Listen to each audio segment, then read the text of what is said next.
Lundi 27 novembre, Florian Philippot annonçait sur BFM TV le ralliement à son parti, les Patriotes, de José Évrard, élu député avec l'étiquette FN dans le Pas-de-Calais.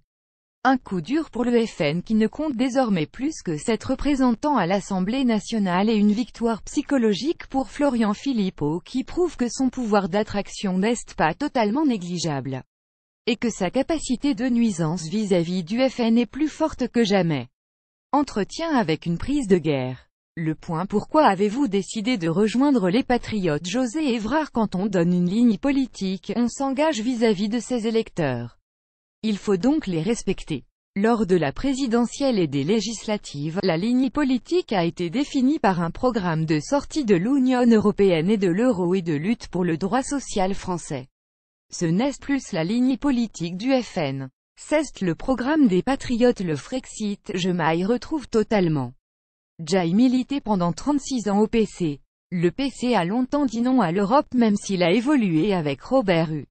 Moi je reste fidèle à cet engagement. Pourtant Marine Le Pen est en train de redéfinir son programme en s'appuyant sur un questionnaire soumis à ses adhérents.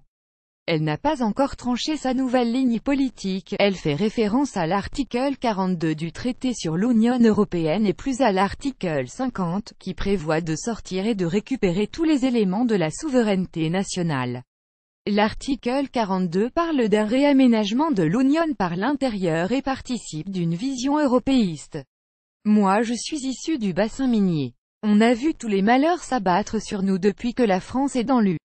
Lire aussi FN, un questionnaire pour tourner définitivement la page. Philippot: elle m'a appelé mais je n'ai pas répondu. L'avez-vous prévenu de votre choix? Non, car elle ne m'a pas parlé de sa décision de quitter les engagements qui étaient les siens.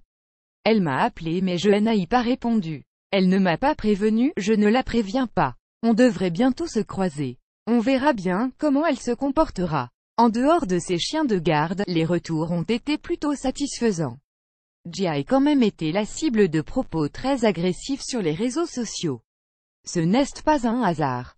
Faire de la trahison une vertu, pas chez nous. Monsieur Évrard expliquera à ses électeurs qu'il met la pédale douce concernant la submersion migratoire.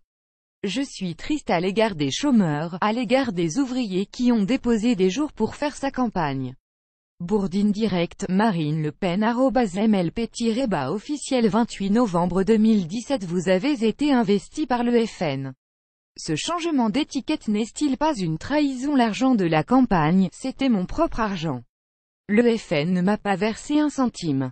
Compte tenu de l'argent public qui sera versé au parti grâce aux voix que j'ai obtenues dans ma circonscription, c'est plutôt le FN qui a profité de mon investiture.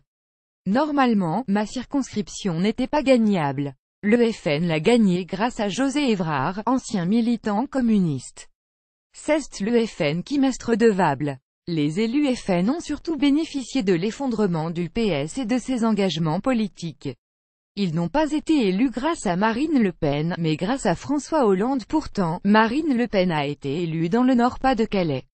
Bruno Bilde aussi. Et Sébastien Chenu a été élu dans le Nord.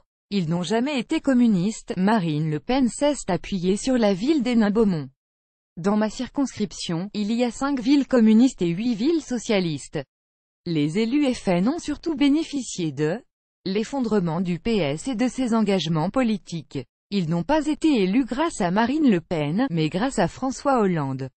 Pensez-vous que les Patriotes vont trouver les ressources humaines et financières nécessaires pour assurer leur pérennité? Oui, le parti compte 5000 adhérents, 3 députés européens, 30 conseillers régionaux.